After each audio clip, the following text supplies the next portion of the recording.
What's up, everybody? Sean and D Man here, and welcome back to the channel. Hope you guys are doing great. Hope you guys are having yourselves a great week. We are back with our episode 4 review of season 2 of Andor. So, the way I'm going to be doing this, originally, I planned on doing these each reviewing each episode, kind of like Wednesday, Thursday, Friday, but instead, I'm just going to just do them all and then just put it together. So as soon as this episode review ends for episode 4, it's going to jump into episode 5 and then episode 6. So that's pretty much how I'm going to be doing it just for the rest of the season. It just works better that way. That way I can have longer or post longer videos talking about it.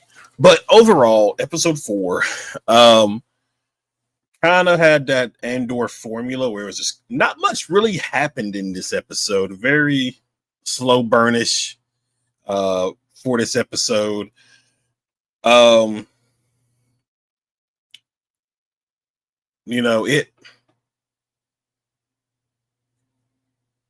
again, we kind of jump around with different storylines. So we kind of open up with a 1 year later. So it is, I believe it's BBY3. So obviously, it's counting down to the events of Rogue One. So we have, after the events on Rao, we are now with Bix and Andor, who seem to fully be in a relationship. Bix wakes up in the middle of the night to see Dr. Gross, the man who tortured her in season 1. Looks like they're torturing a Imperial soldier in an apartment. Bix has a blaster up, and Dr. Gross is talking about how, he didn't know anything. He's talking about the Imperial soldier, and he's talking about how he didn't know anything. And, Andor said he saw your face, and had to take care of it, basically. And it's just like, I didn't get his name, but I guess it doesn't matter as much. And then Andor shows up behind her, takes the blaster, and it all is a dream or a nightmare that she is having. It looks like we are going to get a little bit, because we kind of got a little bit of that in episode 3 last week, where what happened to Bix, the torturing from the Imperials, that still has a lingering effect on her, particularly the Dr. Gross character. So it looks like, depending on how long she's in the series, that is something we are going to, I guess, keep seeing until, if I had to guess, we're probably going to get a moment in the series where she confronts him and kills him. That is probably something that is going to happen at some point in this series. So that's not all of it for Cassian and Bix. They're playing it off like they're a married couple. They're going shopping, but obviously there are cameras everywhere, so they can't really, got to be extremely careful so their faces won't be shown. We see them going shopping for dinner. And then later on, Luthen shows up to Cassian to send him to Gorman. And this will go into the other two storylines. So that happens, and obviously it looks like towards the end of the episode, he is going to take the mission. He is going to go to Gorman. Lucian's like, this will be a clean mission. The only thing you'll have is your wits. So, and Bix is not coming along, but we do get a scene in one of the trailers or the teasers for the series where an apartment, like a building, kind of blows up behind them as they walk away. I assume that is coming up relatively soon. I thought it was in this episode that was going to happen. Not the case. And then, so that's pretty much it for the. Well, we come to find out that they did kill the Imperial soldier because he saw Bix's face. And to Andor, to Cassian, that's kind of like, what's the difference? He didn't see your face. He saw your face. What's the difference? He's still an Imperial. We're still at war with the Empire. Some interesting conversations. Bix is talking about like she wants to win. So she fully wants to, like, I guess they just haven't been doing if they have been doing any rebel stuff the past year, it may have just been Cassian, because I don't know if he trusts Bix with everything she's gone through, like mentally, for these kind of jobs. So it may have just been him doing a lot of these jobs for Luthen and the rebellion. So that's pretty much it for the Cassian and Bix side of things. Now we're going to go to Mon Mothma on Coruscant, because everything is revolving around Gorman. And we do hear a little bit more about it a little bit later on.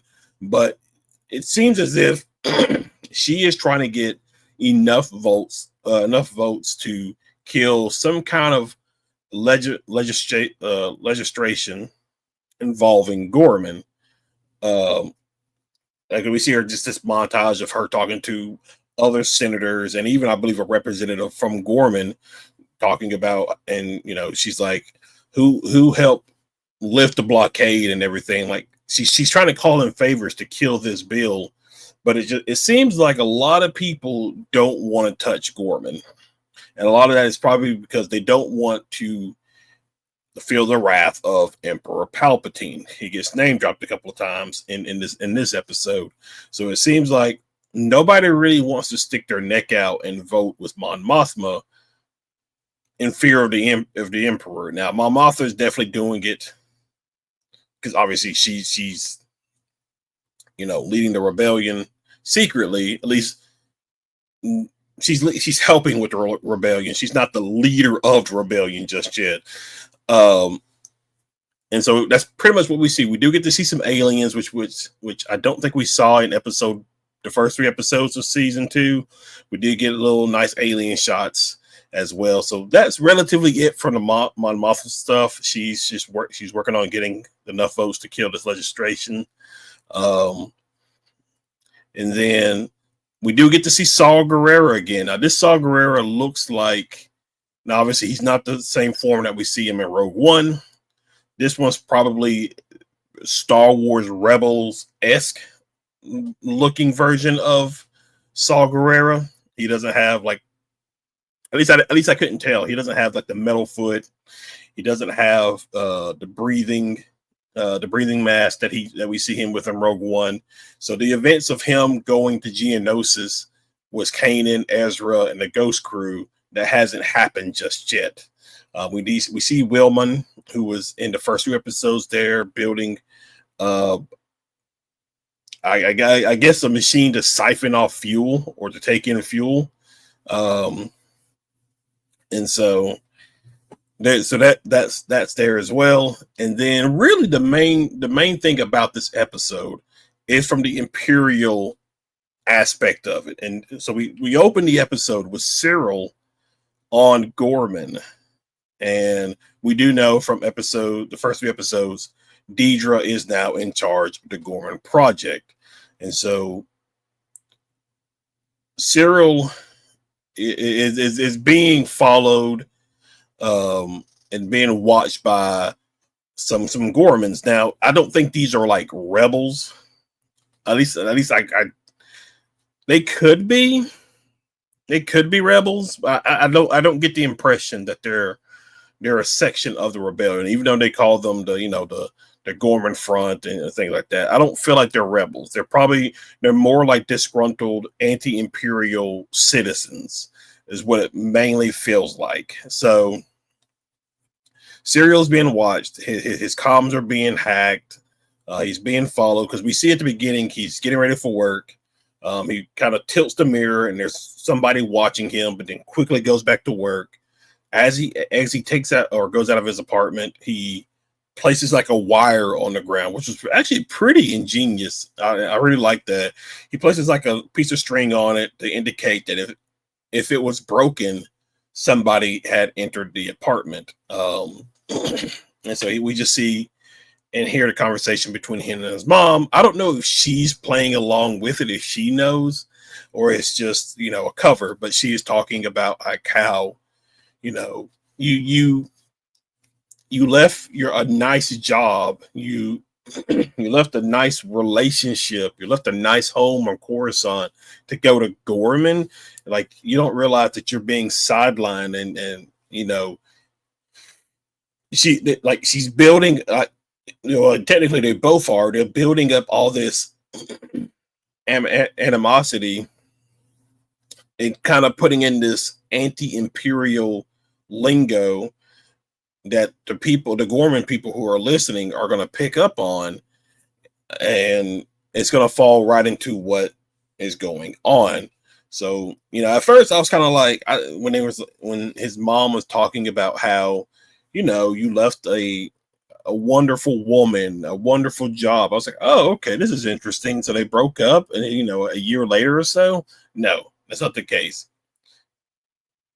And Deidre is in charge of the Gorman project, and I guess she has sent Cyril as like a ploy to gain information and to gain entry into the Gorman faction, and because he gets later approached by one of the members who has a hidden message inside of a spider, because you see a lot of anti-imperial rhetoric out there. Stop the empire, stop the building.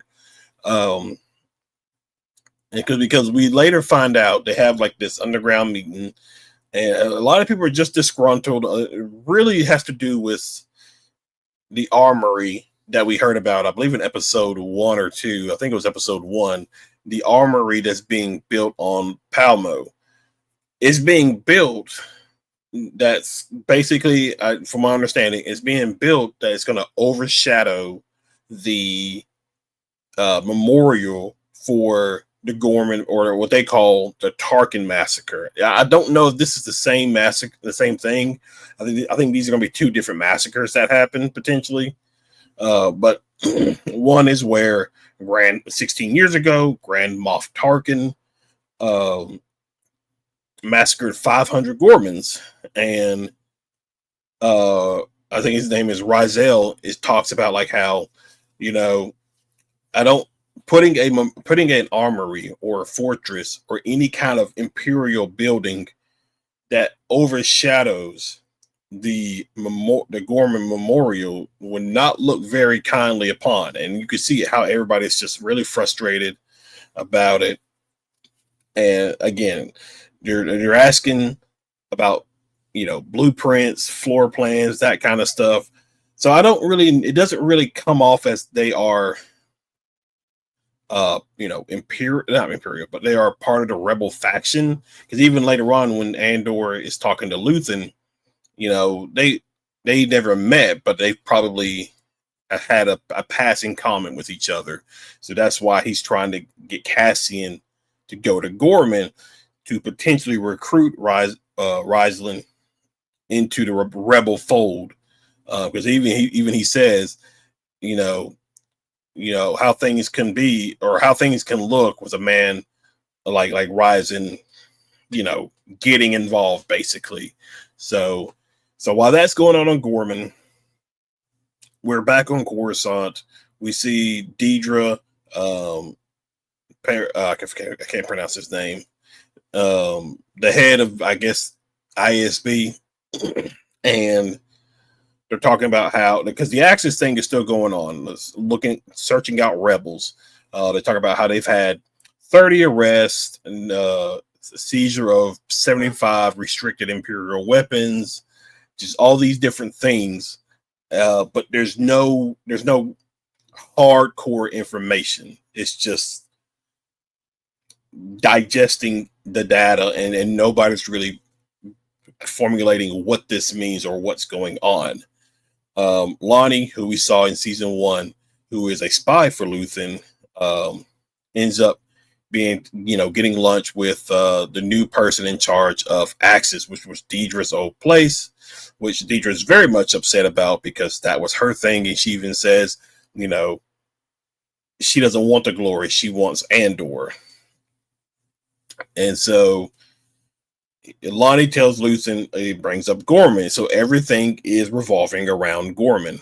But he only got as much information as possible. because apparently only 3 people know about what's really going on with Gorman. Everybody else is falling for the propaganda that's going on. And he's surprised if they've kept it for so long. So it's been about a year. Um, and so it's been about a year. So Lonnie's surprised that it's just been kept so quiet in regards to that. So this is why Luthen is sending Cassian to find out what's actually going on Gorman. And then we do get some name drops. Apparently, the head of the ISB and Colonel Yularen are planning on meeting the Emperor. But yeah, I mean, overall, pretty chill episode, honestly. Again, not a whole lot of action or anything like that. Just kind of catching us up with everything that's been going on after the first year. So it's gonna be interesting to see what happens with episodes 5 and 6, which we're about to jump into. But yeah, overall, episode 4, okay with it. Very much a slow burn. Not much happens. More of a dialogue heavy episode, which I'm okay with because I don't really have a problem with that. So I'm very curious to see on what happens next. So we are going to jump into their episode 5 review. So let's get into it. All right, guys, we are going to jump into our episode 5 review of Andor season 2. And it was a very good episode. Again, like episode 4 was pretty chill. Got us caught back up a little bit with everybody, where everybody's at in the universe. This episode, we got a lot more Saw Gerrera than I was really expecting, and I'm glad. Like, I love Saw Gerrera, one of my favorite characters in Star Wars. So again, multiple pieces are going on in this episode, or multiple storylines. So first and foremost, let's jump into it. We have Bix and Luthen. Luthen came to see Bix. I don't know. He came. It sounds like he came to her with a job. Um, I I think I didn't mention it in episode 4 review, but at the end of episode 4, we see Bix basically taking drugs. Basically, I guess to numb that pain and help her sleep at night. Um, and Luthen talks about how he stayed in the same safe house a few times, um, but he needs Bix healthy because she thought it was the worst because when she opened the door and it was Luthen, she was like she was worried that Cassian had been killed or something like that, and Luthen, no, that's not the case. He's fine. He'll be back, and so. Um, and so I think because this kind of goes in, it kind of ties in a little bit, not really, but in my mind, I think it does because I think Luthen's gonna use Bix for this. So again, like they're talking about how Bix needs to be healthy because she's stronger than what she looks, and we do see her a little bit later on, kind of just strung out on the floor watching TV, blaster in hand. It looked like she's going through withdrawals. The way the scene just looks, it's like she's probably stopped taking whatever drug or whatever she was doing to numb her pain, and she's probably going to come back a much more mentally healthy Bix. Now, obviously, the nightmare is still there with Dr. Gross, and that's something that she'll have to probably conquer at some point in this series, but I think we're going to see a much more confident Bix, like kind of what we saw early on in season 1 of Andor. The reason I say I feel like it's going to tie in with what's going on because Skolden, a lot of his art pieces apparently might be forgery, and one of the pieces has a listening device that Luthen and his assistant put in. He is planning on taking all those art pieces out and have them reprised and make sure none of them are forgery, which is bad because they could find a microphone and realize because the piece that they got from Luthen. And so it's just going to lead back to Luthen, and it's going to be trouble. It's because we see both Luthen and his assistant kind of just they argue over it, and Luthen is just like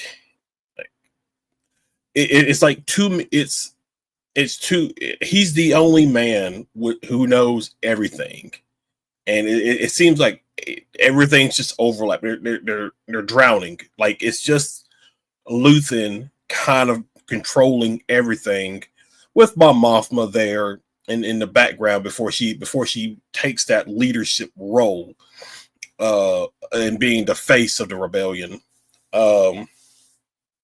Like they're just I like it because we haven't really seen that kind of interaction from these two characters throughout season one or even early part of season two with the first 4 episodes. But they are just going at it, and they are just because Lucy's like, we're drowning here. Like like the meetings, the lines, the information, everything that they put together, it's starting to overwhelm because you got all these different rebel sectors that you got to keep control of and have them do this or have this one do that one. It's a lot.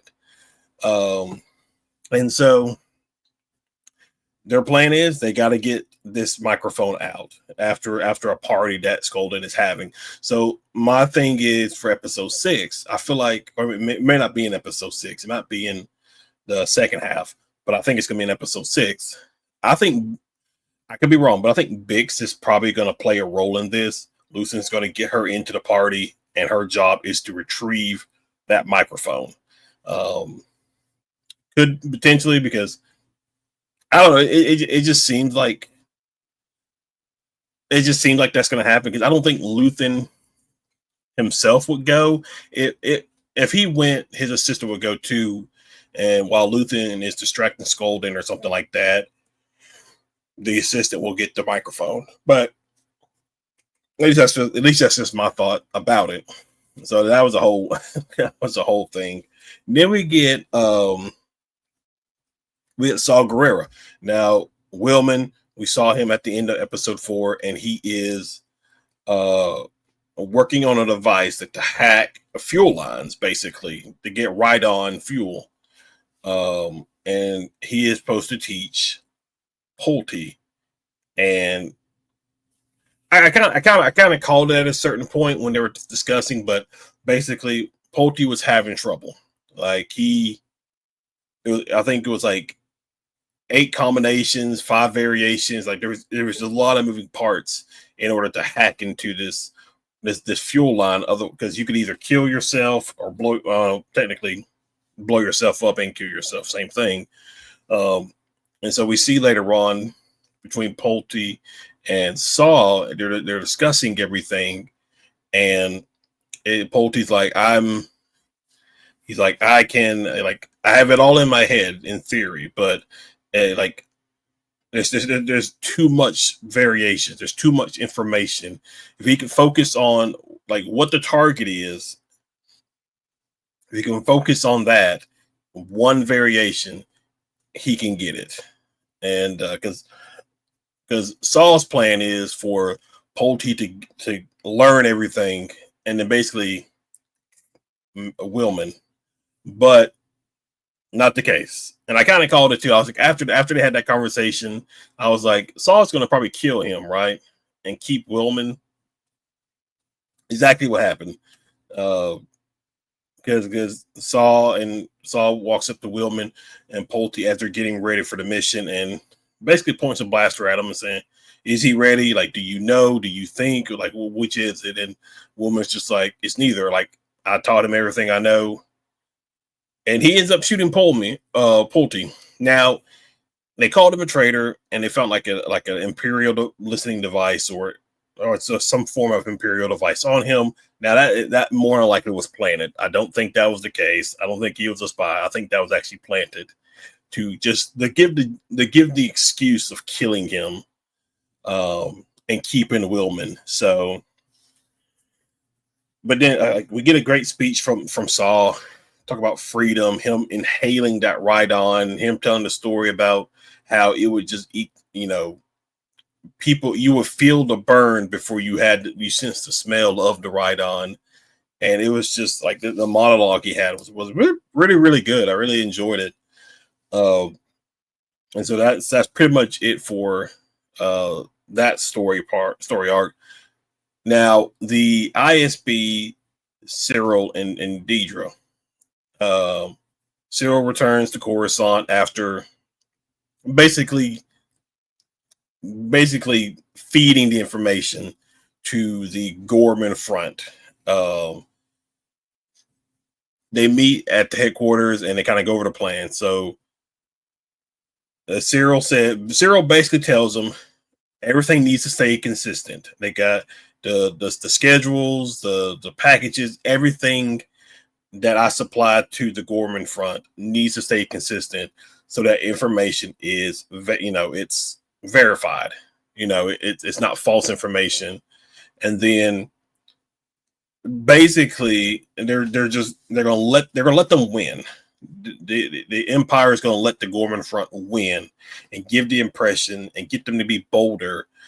Thus is going to cause a reprisal, and that's going to happen. And what did she say in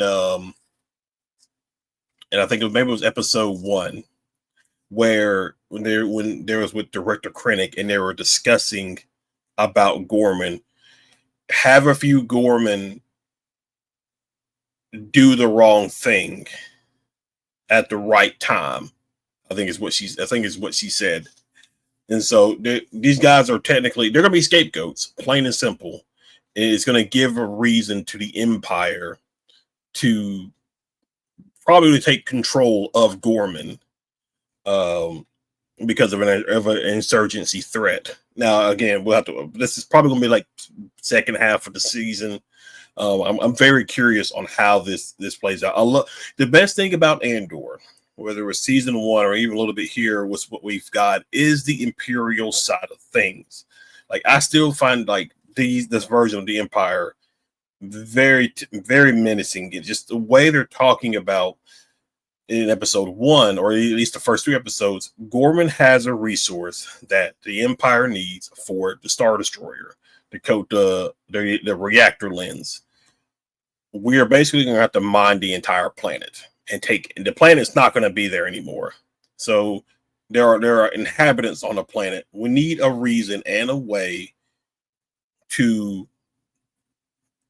not be a blowback on the Empire. And so the whole Gorman project is that they're gonna let these newly rebel Gorman rebels, I feel like, do the dirty work for them and just cause issues that's going to backfire and cause the Empire to come in and take full control of Gorman. And so, and then lastly, we see Cassian show up on Gorman as Varel, or is it Valorant Sky, however you want to pronounce it. And he's having dinner, and the daughter Enza of Rylands, I'm terrible at pronouncing her names, but Enza shows up and they're a mess. Like they're not ready. And I was curious in episode 4 when I was talking about them. I didn't know if this was if this was part of the rebellion, or is these just disgruntled Gorman citizens. No, these guys are trying to be rebels against the Empire, and they're making too many mistakes. I mean, they're rookies. They've never done this, so obviously they're going to make mistakes. Because like Cassian tells her, you have too many people following me, just drawing attention. Send them home. You got to be more careful because you don't know who I am. Because I could be an Imperial in disguise. I could be a snitch, and you just caused all your family and friends to get thrown in an Imperial prison. We've got to be careful. And then he goes and meets the next day. He goes and meets the father, and they kind of discuss things. He gives him a crystal for the radio. The crystal only fits their specific radio. and and Cassidy is just getting the assessment of things. Like, can these guys be really useful, to the rebels? And it's just going through. They're talking about hijacking some of the cargo transports that have been coming through Gorman or through Palmo. Um, Riesland talks about how they've slipped people into the work crews for the new armory that they're building in the center of town. So they've done some good things, but they're just not ready for this kind of action. And Cassidy even tells them, because they show him the plan. This number of carriers come through at a time. This is our escape route and things like that. And he talks about, like, your advertising. So basically, the problem is you're going to take this stuff and you're staying at the scene of the crime. You're not going anywhere else. And then you're going to advertise basically using the weapons that you took from this carrier shipment to fight against the Empire. They're not ready. They don't have a formal plan of doing things. And so, and Enza even mentions it. She was like, it's hard to be sure of things basically when your world is falling apart. So it's like it's a struggle. It is a struggle, and I'm very interested to see on how things shape out. It's probably not going to work out well, because obviously the Death Star does get built. It does get everything it needs, so it's definitely not going to work out well for Gorman. But I am curious to see when I watch episode 6, because I feel like this is going to be the second half. Whatever happens with Gorman is going to be the second half of season 2. Was it episodes 7, 8, 9, and then 10, 11, 12. Because probably 10, 11, 12 is probably going to be the main focus leading up into Rogue One. So episodes 7, 8, 9 could be just something interesting that happens. I think we are going to see a couple of characters die throughout the series, because they're not going to be in Rogue One anyway. So it's going to be very interesting to see on what happens on that front. But all right, guys, that's it for episode 5 review. Let's jump into episode 6 review. All right, let us jump into our episode 6 review of Andor season 2. Probably out of the bunch, this week's episodes 4, 5, and 6. This one was probably this one was very hot. This one was very, action went where we didn't really get a lot, like 4 and 5. This one was definitely more on the action side of things, because we had several different storylines going. Obviously, one of the main things I got wrong, because I thought this was going to happen where Luthen and Keela have to basically get a listening device out of an art piece that they sold to Skolden. Otherwise, it will lead them back to Luthen and be a whole big mess. I thought that Bix would probably play a role in that. Like, she would get her act together, and then somehow Luthen would get her into the party, and go like that. No, wasn't the case. I was very surprised to see director Krennic in this. We haven't seen him since episode 1. Love him. Love to see him again. And I really, really love the interaction between Krennic and Mon Mothma. Like, he could tell very, very different view of things. I love that Lonnie was there as well, along with some of his ISB buddies. And the goal is to get this listening device. Kayla's able to grab Lonnie to assist, even though he's very hesitant. And listen, buddy, you're gonna have to play along, otherwise everybody's in trouble. And so you need to play along. Able to get a little stuck, but able to get it out. And they make a joke at the end that maybe they should have killed Krennic while they were up there, but pretty nice little storyline there.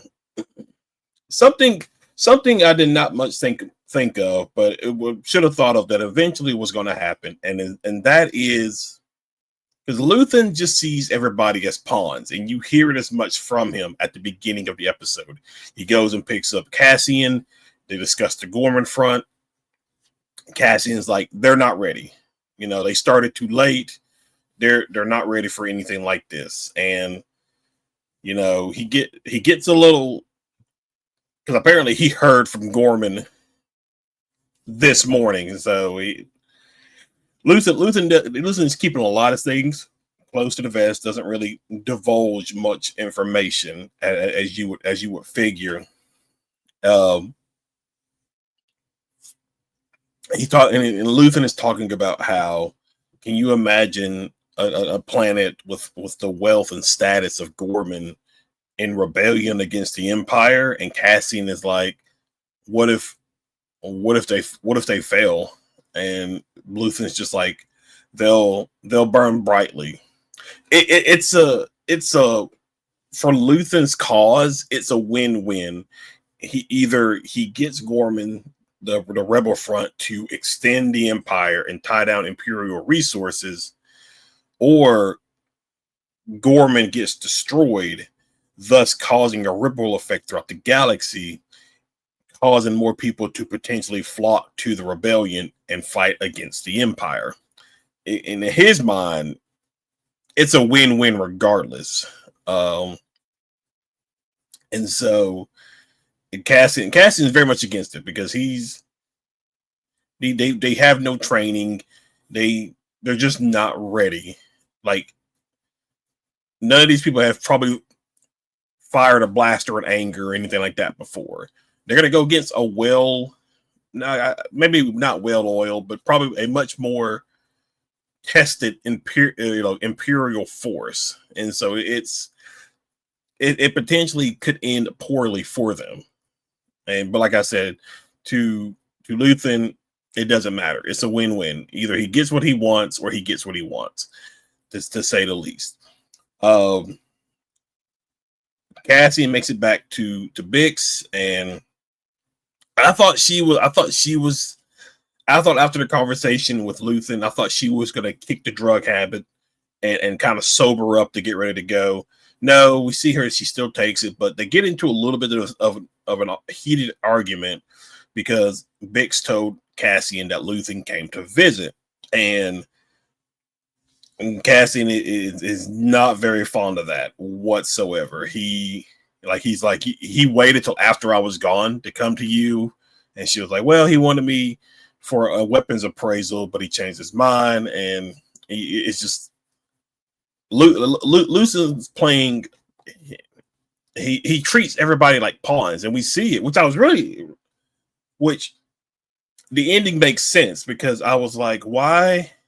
It's like so Cassian made his way all the way from where he was at, the Coruscant, to speak to Luthen, and Luthen's like, you're playing a very dangerous game right now, just showing up here, and he's trying to play it off like, you're upset of a medallion that was accidentally left out of a shipment that you ordered from us, just trying to get the backstory set up. And like Cassian says, we're not droids, and that's Luthen just views everybody as pawns, and this is one of the situations where it's coming back to bite him. He just can't keep treating people like this and expect them to perform the way he wants them to. And he's talking about how he wants Bix as strong as much as Cassian does, and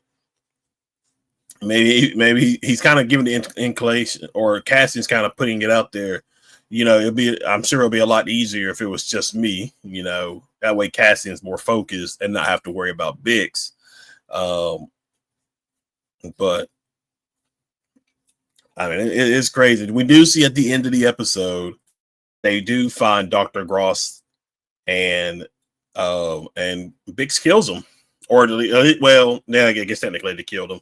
She gave him the treatment that he gave her, and then we got this. I thought for some reason it was a shot. The shot was like them blowing up the safe house they were in to kind of give the indication that the people living there were killed in an explosion kind of thing. But no, it was the office that Grost was in, because Lonnie and Pendergrass, and the new guy who was in charge of Axis, you know, the Empire is expanding Dr. Gross's interrogation techniques, and not anymore apparently. So he's definitely done. I guess I'm really surprised that they did it in episode 6. I thought this would maybe been something that would have been in the back half of the season. Now again, probably the last 3 episodes, 10, 11, 12, are primarily just going to focus on moving us up to the beginning of Rogue One, because we still haven't gotten K2SO. So that is definitely coming. Probably, if I had to guess, probably next week's 3 episodes, we're going to get K2. But then, last thing about the episode was the Gorman thing. And it like, this just showed that they, even though they weren't ready, they did enough. So I was very happy to see Cinta again. Very happy. So Luthen sends Vel to Gorman to basically take over and do what Cassian couldn't do. And she told Luthen she would only take this job or take this assignment if Cinta was there as well. Both showed up. She said Cinta said she basically had to take a break for a while. She had like an accident or something along those lines. I'm very curious on what she was talking about. It messed her up for a while. I'm just curious about what that was, but their plan, so they're finally getting ready to put the plan in motion on hijacking these carriers. Now again, this is all falling into Imperial hands, because Cyril has been giving them information. The routes have been consistent. Nothing has changed.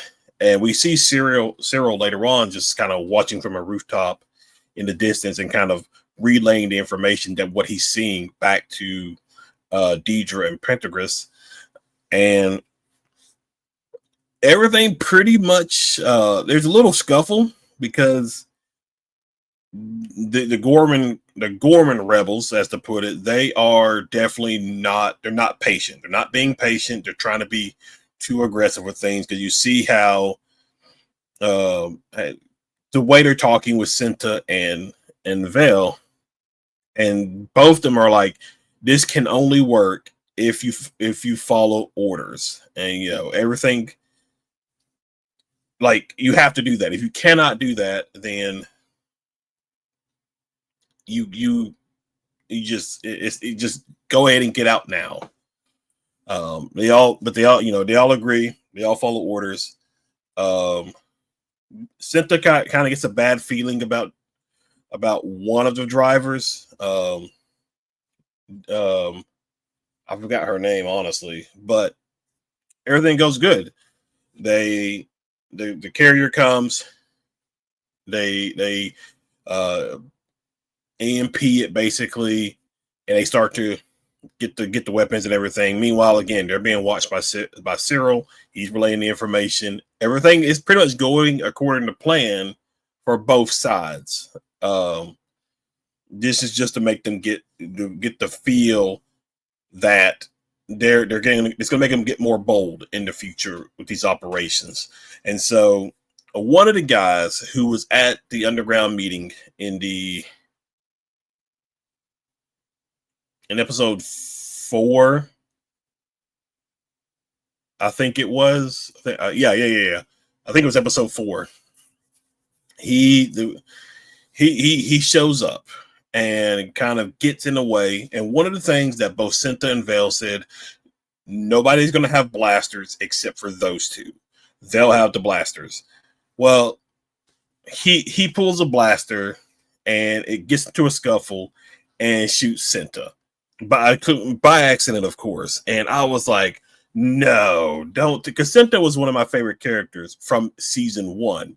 And I hate that we only got 2 episodes of her in this series. Like more like a brief cameo at the end of episode 3, and then in this one in episode 6, where she got a lot more to do. I kind of hate that because I really do like her character. I like what her little story arc, not necessarily story arc, but her background and why she was fighting the Empire in season 1. I really, really enjoyed that, and I wanted to see more of her. But it happens, and they escape down their escape plan, and Vale is just she is just laying it into this guy. Like, you are going to have to live with this for the rest of your life. You're going to have to carry her the rest of your life, and it's like it's basically going to be like this, and it's a lesson for all of them that this isn't a game. When you mess up, people get killed. When you don't follow orders, people get killed. Like, what would have happened if he did not have a blaster? He could, Senta wouldn't have got shot, basically. It's if he would have followed orders and did not bring a blaster, Senta would not have been killed. Plain and simple. And so it's a lesson that they've got to learn. But you can definitely say their first mission was a success. They got what they need. They weren't greedy. But again, it still falls into their Imperial plan, because their Deidre Pendergrass says, all right, call in the team, make it loud, let them know that we're coming, to kind of give the ploy and everything like that. So crazy episode, very action packed, in which we did not get in the previous 2 episodes for the most part. Definitely not done with Gorman. If I had to guess, we're gonna probably see the aftermath of everything, because again, it's gonna be a full year. The next week's episode will be a full year, so who knows what's happened in that time span. But it's obviously not going to end well, because we do get a nice, cool look into the Senate on Coruscant, and I believe they're like ushering in new senators and things like that, and so we did get to see Bail Organa, even though this was a recasted situation, because the original actor was just not able to, at least they say, due to scheduling conflict, and he just was not able to come in. The actor they did get, I thought looked fine as Bail Organa. I still would have liked the original actor, honestly. I mean, he's been in pretty much all the Star Wars projects, or these live action movie, Clone Wars, and some other things as well. And so people have grown accustomed to him as being Bail Organa, and Bail Organa is a very integral part of the rebellion. And I feel like I don't want them to gloss over him, because he does play a part in the rebellion. But maybe we get to see a lot more of him in these next couple of episodes, because we do see him in Rogue One, so we do know he ends up on their side. Maybe will be after the Gorman incident. I don't know if that's like too late to have him join, but this feels like something. This feels like something he would have already started along with Mon Mothma at the very beginning, because I can't remember if there's like a deleted scene in Revenge of the Sith where you have Padme, Mon Mothma, and I think Bail Organa and a few other senators not really liking how things are going with Chancellor Palpatine and that kind of thing, which is kind of a small little spark of the rebellion right there. But who knows? We'll see. I do hope we do see more Bail Organa in these next final 6 episodes. But we will definitely have to see. But guys, that's pretty much it. Episodes 4, 5, and 6 review. I hope you guys enjoyed it. If you're new to the channel, be sure you hit that like and subscribe button. Comment below. Also, don't forget, on the gaming channel, this Saturday we'll be playing Ghost of Tsushima Part 4, I believe. And then stick around for Sunday, May 4th. fun contents coming to the gaming channel. And then obviously we have Tales of the Underworld dropping on Sunday as well. So plenty of Star Wars content coming out in the next couple of days. So definitely you don't want to miss that. Hit the notification button. But guys, thank you for hanging out. Thank you for watching. And I will see you in the next video.